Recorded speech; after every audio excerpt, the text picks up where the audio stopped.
फाराडे की लॉज के बारे में। लेकिन इस टॉपिक को स्टार्ट करने से पहले अभी तक हमने जो जो कॉन्सेप्ट्स क्लियर करा, जैसे हमने ईएमआई के बारे में आपको बताया था, हमने फाराडे के कुछ एक्सपेरिमेंट्स के बारे में हमने आपको बताया था, लाइक एक्सपेरिमेंट नंबर 1, 2 एंड 3। उसके बाद हमने डील करा था मैग्नेटिक फ्लक्स के बारे में। तो सबसे पहले हम लोग क्या करते हैं, इस टॉपिक को स्टार्ट करने से पहले, यानी फाराडे के लॉ जो है, जो हम लोग आज स्टडी करने वाले हैं, इस टॉपिक को स्टार्ट करने से पहले हम तीनों टॉपिक्स हैं, यानी जो ईएमआई क्या होता है, उनके एक्सपेरिमेंट्स क्या थे, यानी फाराडे के एक्सपेरिमेंट्स क्या थे, एज वेल एज फ्लक्स क्या होता है, हम जो है इसको एक बार थोड़ा सा रिपीट करना चाहेंगे, ठीक है।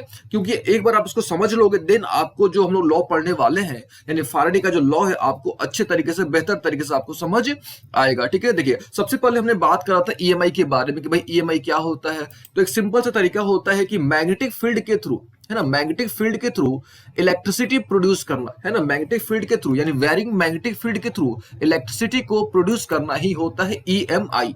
इसको सिंपल तरीके से डिफाइन करा जाए तो यानी the phenomena of producing electric current by varying magnetic field, यानी मैग्नेटिक फील्ड को वेरी करके इलेक्ट्रिक करंट को जनरेट करना ही क्या कहलाता है, ईएमआई कहलाता है। और जो करंट उत्पन्न होता है उसको कहा जाता है इंड्यूस्ड करंट, ठीक है। और इंड्यूस करंट का डायरेक्शन जो है हम लोग फ्लेमिंग राइट हैंड रूल के थ्रू हम लोग कैलकुलेट कर सकते हैं, ठीक है। अच्छा, ये हमने पढ़ा था ईएमआई के बारे में, भाई ये ईएमआई होता है। अच्छा, फिर हमने आपको बताया था कि जो ईएमआई का जो कॉन्सेप्ट था, जो माइकल फाराडे ने बताया था एंड जोसेफ हेनरी ने जो कॉन्सेप्ट बताया था, वो 3 एक्सपेरिमेंट पर बेस्ड थे। और वो 3 एक्सपेरिमेंट्स क्या थे कि एक बार उन्होंने क्या करा था, एक बार फर्स्ट एक्सपेरिमेंट में उन्होंने एक कॉइल लिया था, है ना, उन्होंने क्या लिया था, कॉइल लिया था, और उन्होंने एक बार मैग्नेट लिया था। तो यहाँ पे हम एक बार आपको रिकैप करा देते हैं जो हमने पिछले क्लासेस में करा था। उन्होंने क्या करा था, एक कॉइल लिया था, इस तरह का एक कॉइल लिया था, है ना, और कॉइल को गैल्वेनोमीटर से कनेक्ट कर दिया था, है ना, उस कॉइल को उन्होंने क्या कर दिया था, गैल्वेनोमीटर से उन्होंने कनेक्ट कर दिया था, ये आपका गैल्वेनोमीटर। और यहाँ पे उन्होंने बार मैग्नेट रखा था, है ना, यहाँ पे उन्होंने क्या रखा था, बार मैग्नेट। तो जैसे ही वो क्या करते थे, ये जो बार जब दोनों रेस्ट में थे तो कोई इसमें डिफ्लेक्शन नहीं हो रहा था, ये ना, ये आपका गैल्वेनोमीटर है, ये जो है आपका कौन सा मीटर है, गैल्वेनोमीटर। और गैल्वेनोमीटर क्या होता है, गैल्वेनोमीटर एक डिवाइस होता है that detect the presence of current, यानी इसमें करंट आ रहा है कि नहीं आ रहा है, जो सर्किट है आपका, इस सर्किट में करंट आ रहा है कि नहीं आ रहा है, वो डिटेक्ट करता है ना, उसको बोलते हैं गैल्वेनोमीटर। All okay. तो सबसे पहला केस उन्होंने ये एक्सपेरिमेंट करके देखा था कि भाई अगर आपका जो है दोनों रेस्ट में, यानी जो आपका मैग्नेट है और जो कोई दोनों रेस्ट में है, तो कोई भी करंट नहीं आ रहा था। लेकिन जैसे ही दोनों के बीच में, यानी whenever there is a relative motion between coil and magnet, जब भी दोनों के बीच में क्या चीज हो रहा है, रिलेटिव मोशन हो रहा है ना, यानी एक को रेस्ट में रख के एक को मूव कराया जा रहा है, या दूसरे को रेस्ट में रख के पहले को मूव कराया जा रहा है, यानी whenever there is a relative motion दोनों के बीच में, यानी कॉइल के बीच में और मैग्नेट के बीच में जब भी रिलेटिव मोशन हो रहा है, तब जो है इस कॉइल में करंट इंड्यूस हो जा रहा है ना, इस कॉइल में क्या हो रहा है, करंट इंड्यूस हो रहा है। और उस करंट को उन्होंने बताया इंड्यूस करंट, है ना, उस करंट को उन्होंने क्या बताया, इंड्यूस करंट। ये उनका पहला एक्सपेरिमेंट था, ठीक है। लेकिन उन्होंने ये नहीं बताया था, ठीक है, उन्होंने ये नहीं बताया कि ठीक है करंट इंड्यूस हो रहा है, लेकिन किस प्रकार से हो रहा है, कैसे इंड्यूस हो रहा है, ठीक है। तो इस चीज को उन्होंने कैसे इंड्यूस हो रहा है, किस प्रकार से इंड्यूस हो रहा है, कितना इंड्यूस हो रहा है, इस चीज को उन्होंने लॉ के टर्म में समझाया, जो हम लोग आज समझने वाले हैं। All okay. अच्छा, सेकंड एक्सपेरिमेंट में उन्होंने क्या करा था, सेकंड एक्सपेरिमेंट में उन्होंने ये जो आपका बार मैग्नेट है उसको उन्होंने रिप्लेस कर दिया था, है ना। सेकंड एक्सपेरिमेंट में उन्होंने क्या करा था कि उन्होंने एक कॉइल लिया था, ठीक है, जो पहला वाला कॉइल था वो एज इट इज रख दिया था उन्होंने गैल्वेनोमीटर से कनेक्ट करके, ये ना गैल्वेनोमीटर था आपका। लेकिन जो दूसरा कॉइल, जो दूसरा आपका बार मैग्नेट था ना, उसको उन्होंने क्या कर दिया था, रिप्लेस कर दिया था, है ना, उन्होंने क्या कर दिया था, एक रिप्लेस कर दिया था उसको, एक करंट कैरिंग कॉइल से उन्होंने रिप्लेस कर दिया था, ठीक है। तो करंट कैरिंग कॉइल से उन्होंने रिप्लेस करा, तो फिर से उन्होंने वही रूल फॉलो करा कि एक बार जो है इसको उन्होंने इसके तरफ मूव कराया, है ना, एक बार इसको दूर ले गए, मतलब इसको दोनों को एक तरह से मूव कराए। यहाँ भी उन्होंने ये कॉन्सेप्ट डेवलप करा कि whenever there is a relative motion, है ना, whenever there is a relative motion between coil, यहाँ पे एक है आपका कॉइल, यानी ये जो है आपका कॉइल, और ये है आपका सीसीसी, यानी करंट कैरिंग कॉइल। तो whenever there is a relative motion between coil, है ना, and current carrying coil, then इसमें जो है करंट इंड्यूस हो रहा है, यानी जो कॉइल है आपका, इसमें जो है ऑलरेडी इसमें भी क्या हो रहा है, करंट इंड्यूस हो जा रहा है। आ रही बात समझ में। तो ये उनका दूसरा एक्सपेरिमेंट था। और तीसरा एक्सपेरिमेंट क्या था, उन्होंने क्या करा था कि उन्होंने यहाँ पे ये जो बैटरी से तो कनेक्ट रखा था, लेकिन उन्होंने यहाँ पे एक टैपिंग की लगा रखा था, यानी एक तरह से उन्होंने टैपिंग की लगा रखा था, ठीक है। तो उन्होंने बताया था क्या कि जरूरी नहीं है ना, उन्होंने बताया था क्या कि भाई ठीक है, दो एक्सपेरिमेंट्स उन्होंने करे, और दोनों एक्सपेरिमेंट्स में क्या निकल के आ रहा था कि भाई रिलेटिव मोशन होगा तभी आपका उसमें करंट इंड्यूस होगा, अदरवाइज करंट इंड्यूस नहीं होगा। ऑल ओके ना। लेकिन फिर उन्होंने एक एक्सपेरिमेंट और करा, तो उस एक्सपेरिमेंट में उन्होंने बताया क्या कि अगर हम ये टैपिंग केस उन्होंने रिप्लेस कर दिया, रिप्लेस नहीं करा, ये जो आपका जो करंट कैरिंग कॉइल था उसको जो उसमें जो है उन्होंने यहाँ पे एक टैपिंग की लगा दिया था, है ना, उन्होंने एक तरह से यहाँ पे क्या करा था, टैपिंग की लगा दिया था। All okay. अच्छा, टैपिंग की लगाया था, तब उन्होंने देखा क्या कि अगर वो लगातार टैपिंग की को प्रेस किए जा रहे हैं तो इसमें कोई भी करंट, कोई भी डिफ्लेक्शन नहीं हो रहा है। अगर छोड़ दे रहे हैं यानी रिलीज कर दे रहे हैं तब भी कोई डिफ्लेक्शन अगर आपका नहीं हो रहा है। लेकिन जैसे अगर प्रेस रिलीज कर रहे हैं तो इसमें जो है आपका गैल्वेनोमीटर में डिफ्लेक्शन हो रहा है, मोमेंटरली डिफ्लेक्शन हो रहा है। तो उन्होंने ये कंक्लूड करके करा कि भाई देयर इज नो, मतलब ऐसा कंपल्सरी नहीं है कि आपका कि भाई रिलेटिव मोशन होगा तभी आपका जो है इंड्यूस कॉइल में इंड्यूस करंट होगा, मतलब कॉइल में जो है करंट इंड्यूस होगा, ऐसे जरूरी नहीं है।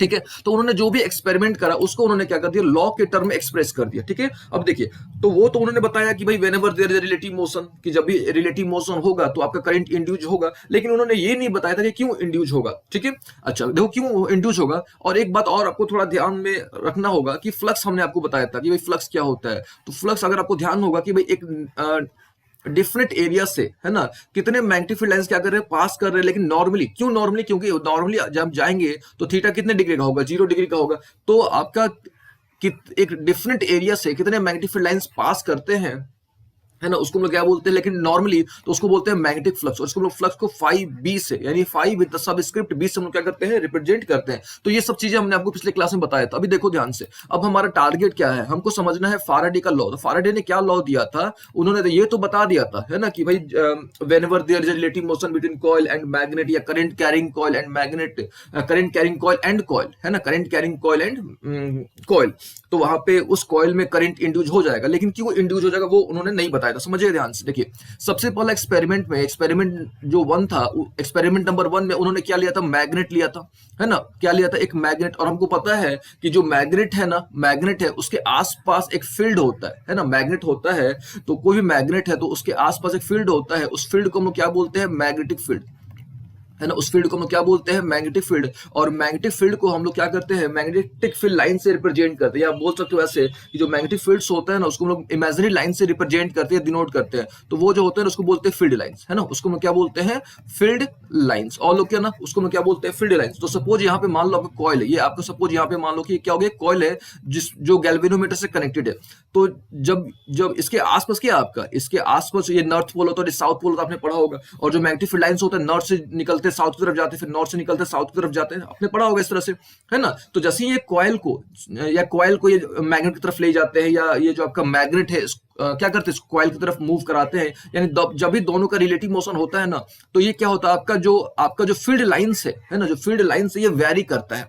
ये जो फील्ड लाइन से क्या होता है, वेरी करता है। समझो कैसे वेरी करता है, या तो फील्ड लाइन से बहुत सारे, है ना, इधर क्या आपकी फील्ड लाइन से, तो जब ये इधर गया, ठीक है, फिर इधर आया, फिर इधर गया, फिर इधर आया, यानी जो आपका फील्ड लाइंस है ना वो वेरी कर रहे हैं। वो क्या कर रहे हैं, आपका फील्ड लाइंस क्या कर रहे हैं, वेरी कर रहे हैं। यानी इसको ऐसे समझो आप, आपका जो फ्लक्स है ना, फ्लक्स है वो क्या कर रहा है, वेरी कर रहा है। इसको आप फ्लक्स के टर्म में समझो। फ्लक्स क्या होता है कि एक निश्चित एरिया से कितने मैग्नेटिक फील्ड लाइंस पास कर रहे हैं, फिर से एक निश्चित एरिया से कितने मैग्नेटिक फील्ड लाइंस क्या कर रहे हैं, पास कर रहे हैं, तो उसको हम लोग क्या बोलते हैं, फ्लक्स। फिर से उन्होंने क्या करा था, केस 1 में उन्होंने एक मैग्नेट लिया था, नॉर्थ पोल और साउथ पोल हो गया मान लो, और उन्होंने एक क्या करा था, एक मैग्नेट लिया था, और ये मैग्नेट हो गया उनका, और एक उन्होंने एक कॉइल लिया था, और इस कॉइल को उन्होंने किससे कनेक्ट करा था, तो उन्होंने गैल्वेनोमीटर से कनेक्ट करा था। तो जैसे ही, अच्छा इसके आसपास क्या चाहिए, नॉर्थ, आपने पढ़ा होगा कि भाई magnetic field lines originate from north, north से ओरिजिनेट होता है, इस प्रकार से होता है, आपने पढ़ा होगा फील्ड लाइंस के बारे में। ये इसका फील्ड लाइंस हो गया। तो जैसे ही हम इसको मूव कराते हैं, या हम ये जो कॉइल है इसको हम लोग मूव कराते हैं, तो ये जो आपका फील्ड लाइंस है, ये फील्ड लाइंस क्या कर रहा है, चेंज कर रहा है। फील्ड लाइंस क्या कर रहा है, चेंज कर रहा है। यानी आपका जो फ्लक्स है वो क्या कर रहा है, चेंज कर रहा है। फिर से फ्लक्स क्या होता है, तो एक डिफरेंट एरिया से कितने मैग्नेटिक फील्ड लाइंस क्या कर रहे हैं, पास कर रहे हैं। यानी हर बार आपका क्या हो रहा है, फ्लक्स चेंज हो रहा है। आप इसको घुमाओ, इसको आगे पीछे करो, यानी जो आपका मैग्नेट है या ये जो कॉइल है आपका, जब इसको आगे पीछे करो आप, है ना, तो ऑब्वियस है कि जो फील्ड लाइंस है यानी ये क्या करेंगे, वेरी करेंगे। यानी फ्लक्स जो है आपका वो क्या करेगा, वेरी करेगा या चेंज करेगा। फ्लक्स क्या करेगा, वेरी करेगा या क्या करेगा, चेंज करेगा। तो इस चेंज के चलते इसमें क्या हो रहा था, करंट आ रहा था। और ओके ना, उस चेंज के चलते जो है यहाँ पे ईएमएफ इंड्यूस हो रहा था। ऐसा समझो आप, उस चेंज के चलते क्या हो रहा था, ईएमएफ इंड्यूस हो रहा था, और उस ईएमएफ के चलते वहां पे करंट उत्पन्न हो रहा था। यानी वहां पे जो है, कहां पे, यानी इस कॉइल की बात कर रहे हैं हम लोग यहाँ पे, इस कॉइल में इंड्यूस करंट जो हो रहा था वो इंड्यूस हो रहा था। ऑल ओके, तो ये कॉन्सेप्ट था आपका। अब अभी देखो एक्सपेरिमेंट नंबर 2 में उन्होंने क्या करा था। तो एक्सपेरिमेंट नंबर 2 में अगर आपको ध्यान होगा तो उन्होंने क्या करा था, जो बार मैग्नेट था, है ना, जो बार मैग्नेट था उसको उन्होंने एक तरह से क्या कर दिया था, रिप्लेस कर दिया था। उन्होंने करंट कैरिंग कॉइल से उन्होंने रिप्लेस कर दिया था। तो हम लोग यहाँ पे क्या करते हैं, कॉइल ले लेते हैं, यानी करंट कैरिंग कॉइल हो गया, ट्रिपल सी लिख देते हैं हम लोग यहाँ पे, करंट कैरिंग कॉइल। और यहाँ पे तो हमारे पास सिंपल सा कॉइल था, जो गैल्वेनोमीटर से कनेक्टेड था ना, ये हमारे पास एक कॉइल था जो किससे कनेक्टेड था, गैल्वेनोमीटर से एक कॉइल हमारा कनेक्टेड था। ऑल ओके ना यहाँ तक? अभी देखो, अब ये हमारा एक करंट कैरिंग कॉइल है, तो आपने पढ़ा होगा, हमने आपको बताया भी है कि मैग्नेटिक इफेक्ट ऑफ करंट के बारे में ओरिस्टेड ने बताया था। ओरिस्टेड ने क्या बताया था 1820 में, यानी 1820 में बताया था हैंस क्रिस्टियन ओरिस्टेड ने कि भाई एक करंट कैरिंग वायर है आपका, है ना, कोई भी एक करंट कैरिंग वायर है तो उसके आसपास जो एक मैग्नेटिक फील्ड क्रिएट होता है। यानी सिंपल तरीके से अगर बोला जाए, a current carrying conductor produces a magnetic field around it. यानी ये भी जो सिस्टम है आपका, यानी जो ट्रिपल सी है, यानी करंट कैरिंग कंडक्टर है, ये भी किसकी तरह बिहेव कर रहे हैं, ये भी जो है आपका मैग्नेट की तरह बिहेव कर रहा है। यानी इसके आसपास भी कौन सा फील्ड है, मैग्नेटिक फील्ड है। ऑल ओके ना, मैग्नेटिक फील्ड है, और मैग्नेटिक फील्ड है तो ऑब्वियस है कि मैग्नेटिक फील्ड लाइंस भी होंगे।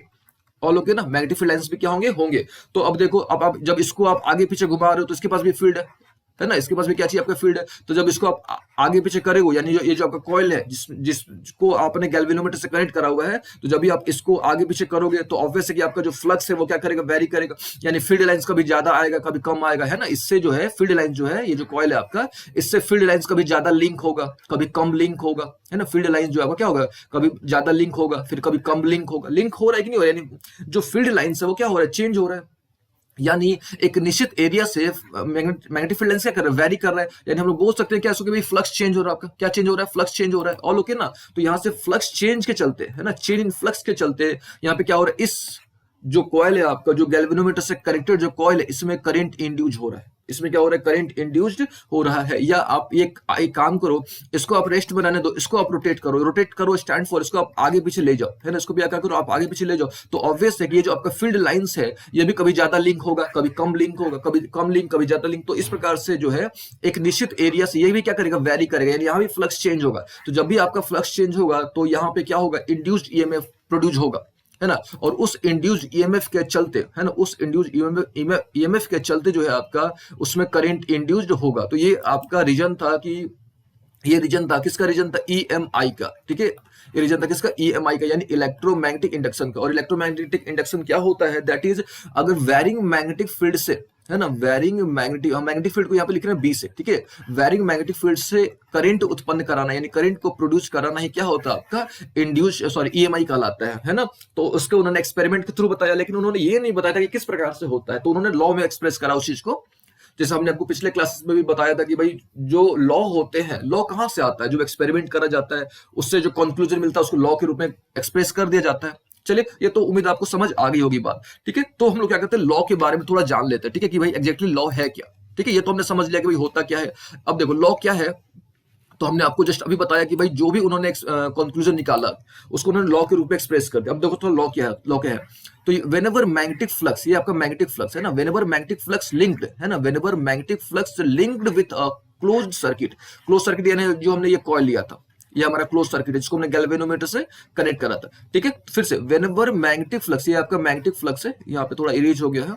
तो ये जो है कौन सा फ्लक्स है, whenever magnetic flux linked with a coil with close circuit आप बोल सकते हो। यानी कॉइल की हम बात करें चेंजेस, यानी जब तक आपका फ्लक्स चेंज होगा, जब तक आपका क्या होगा, जो फ्लक्स लिंक है वो क्या करेगा, चेंज होगा। या आप इसको ऐसे बोलो कि जब तक फील्ड लाइन कम ज्यादा इस निश्चित एरिया से जो मैग्नेटिक फील्ड लाइन से कभी कम लिंक होगा कभी ज्यादा लिंक होगा, कभी ज्यादा कभी लिंक अगर कम होगा, तो वहां पे ईएमएफ जनरेट होगा, ईएमएफ इंड्यूस होगा, और उस ईएमएफ के चलते वहां पे करंट जनरेट होगा, और उस करंट को हम क्या बोलते हैं, इंड्यूस करंट बोलते हैं। और ये जो करंट है आपका तब तक रहेगा, यानी which last only so long as the change in flux is taking place। यानी हमने आपको बताया था कि भाई जब whenever there is a relative motion, जब तक relative motion होगा तभी तक आपका क्या होगा, उसमें करंट आएगा या उसमें इंड्यूस करंट आएगा।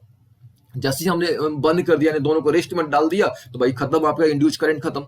जब नहीं ईएमएफ इंड्यूस होगा नहीं आपको करंट मिलेगा, तो ये खत्म हो गया। यानी सबसे इंपॉर्टेंट क्या था इस दोनों केस में, कि आपका जो रिलेटिव मोशन, ठीक है। लेकिन फिर उन्होंने जो एक्सपेरिमेंट नंबर अगर थर्ड आपको याद होगा, तो उन्होंने बताया था कि नहीं, रिलेटिव मोशन के अलावा भी बहुत सारे तरीके हैं। तो उन्होंने एक्सप्रेस करके दिखाया था टैपिंग की वाला कॉन्सेप्ट जो था, कि टैपिंग की के थ्रू भी जो है करंट को इंड्यूस किया जाता है। और उन्होंने बताया था कि भाई अगर हमारे पास दो कॉइल है, एक तरह से ये कॉइल हमारा हो गया और जिसपे गैल्वेनोमीटर कनेक्टेड है, और एक हमारा ये कॉइल था हमारा, है ना, जिसमें टैपिंग की, ये तो बैटरी से कनेक्टेड था लेकिन यहाँ पे टैपिंग की भी लगा हुआ, तो मान लो ये टैपिंग की हो गया आपका, है ना, ये क्या हो गया, टैपिंग की हो गया। थोड़ा डायग्राम मेरा काफी गंदा बनता है, आप समझ लेना उसको, ठीक है। इसको फिर से ट्राई करते बनाने की।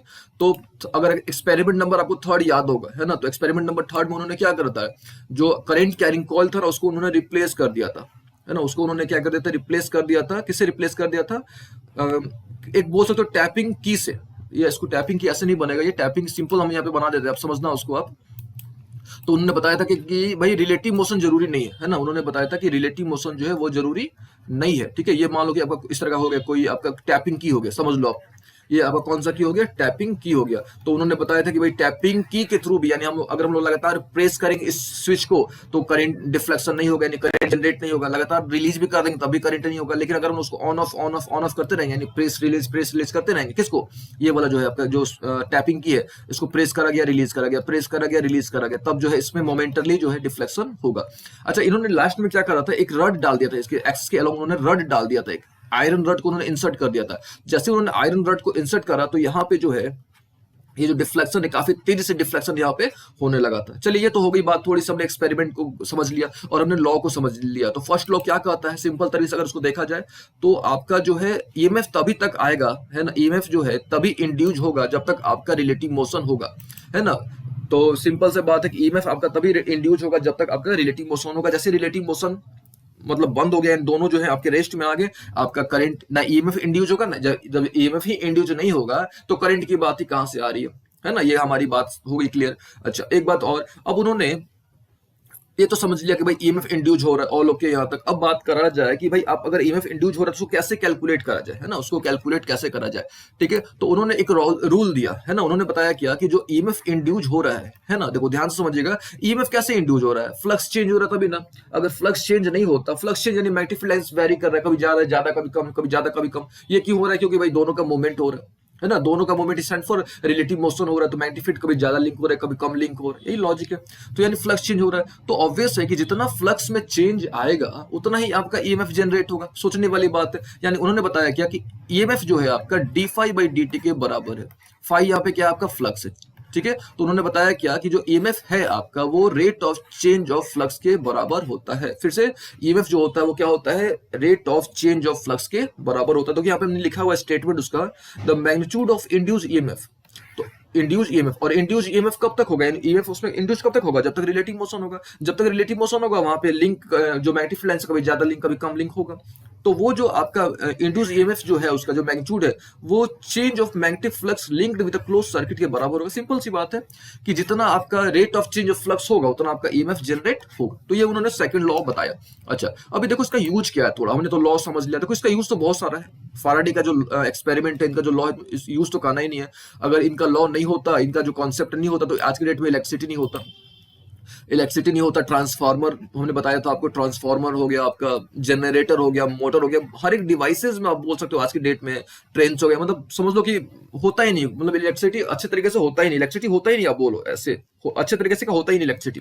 ट्रांसफार्मर हो गया, जनरेटर हो गया, मोटर हो गया, लेकिन इसके अलावा भी बहुत सारे डिवाइसेज हैं। जैसे हम लोग क्या करते हैं, एक छोटा सा डिवाइस के बारे में डिस्कस करते हैं, ठीक है। ये देखो, ये तो हो गई बात, आपको हमने दोनों लॉ को समझ लिया, ठीक है। अभी देखो, हम जो है आपको एक छोटा सा डिवाइस के बारे में यहाँ पे बताना चाहेंगे, है ना। एक डिवाइस है जिसका नाम है आपका ग्राउंड फॉल्ट इंटरप्रेटर।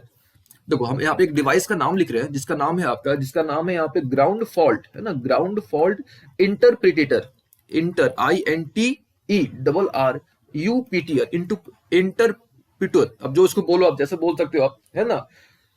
तो ये एक ऐसा डिवाइस है जो कि आपका फाराडे लॉ पर काम करता है ना। जिस समय अभी हमने फाराडे लॉ बताया ना, तो ये एक ऐसा डिवाइस होता है जो हम लोग नॉर्मली घरों में यूज करते हैं। तो ये एक ऐसा डिवाइस होता है जो आपका फाराडे के लॉ पर काम करता है। अब ये लॉ ये करता कैसे है, ये क्या होता है, पहले वो जान लो। तो एक ऐसा डिवाइस होता है जो प्रोटेक्ट करता है ना। एक ऐसा डिवाइस होता है जो क्या करता है, प्रोटेक्ट करता है इलेक्ट्रिक शॉक से, है ना। ये एक ऐसा डिवाइस होता है जो क्या करता है, हमको इलेक्ट्रिक शॉक से क्या करता है, प्रोटेक्ट करता है, ठीक है। तो बहुत सारे वैसे डिवाइसेज होते हैं, बहुत सारे वैसे इलेक्ट्रिकल एप्लायंसेज होते हैं। जैसे एग्जांपल के तौर पे मान लो क्लॉथ ड्रायर होता है आपका, है ना, कपड़ा सुखाने वाला जो मशीन होता है।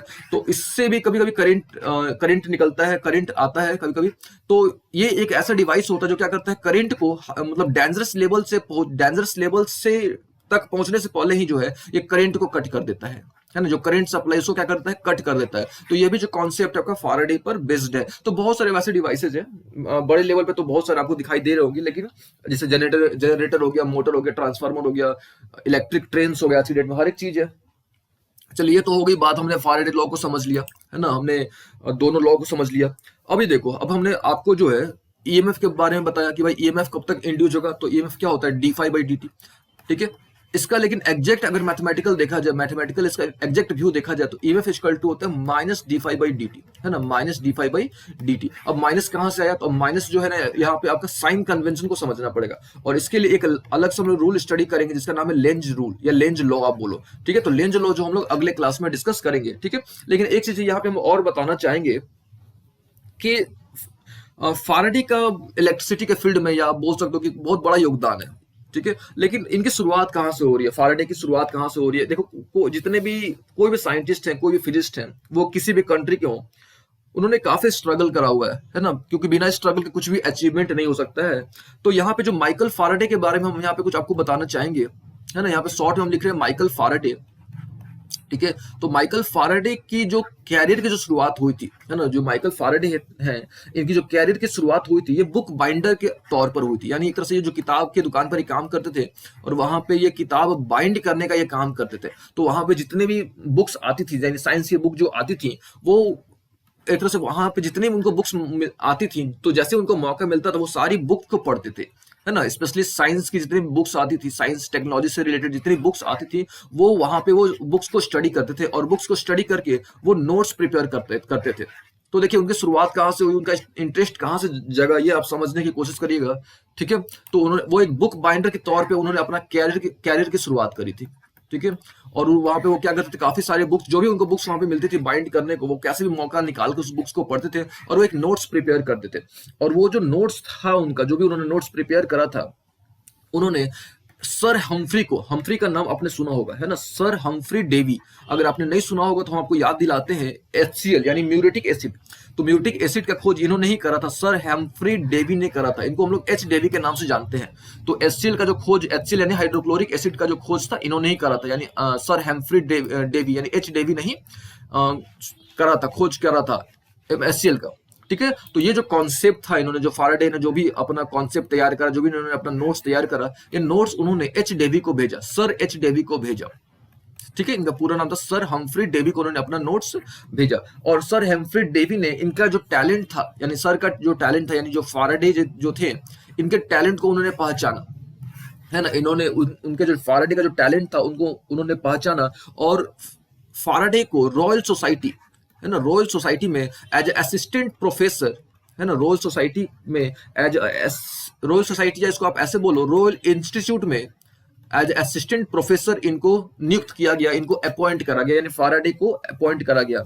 और जब आप एक इंटरव्यू पढ़ो सुनोगे जब एच डेवी सर का, तो इन्होंने कहा था कि इनकी लाइफ की जो सबसे बड़ी खोज है वो फाराडे को मौका देना है, फाराडे का खोज करना है। ठीक है, इन्होंने बहुत सारे इन्वेंशन करे, सर हम्फ्री डेवी ने बहुत सारे इन्वेंशन करे, लेकिन इन्होंने एक इंटरव्यू में कहा था कि ये जो है सर हम्फ्री डेवी का जो मतलब मोस्ट इंपॉर्टेंट जो डिस्कवरी है, वो फाराडे को खोज करना है। फाराडे को समझ लीजिए कि कितना बड़ा रोल इन्होंने प्ले करा था। ठीक है, तो ये तो हो गई बात, हमने आज डिस्कस करा, थोड़ा फाराडे के बारे में भी जान लिया, हमने इलेक्ट्रोमैग्नेटिक इंडक्शन को भी थोड़ा समझ लिया, हमने एक्सपेरिमेंट को भी रिकैप कर लिया, हमने फ्लक्स को भी रिकैप कर लिया, एज वेल एज हमने जो मेन हमारा जो टारगेट था आज का, यानी फाराडे के जो लॉ थे, वो भी हमने समझ लिया।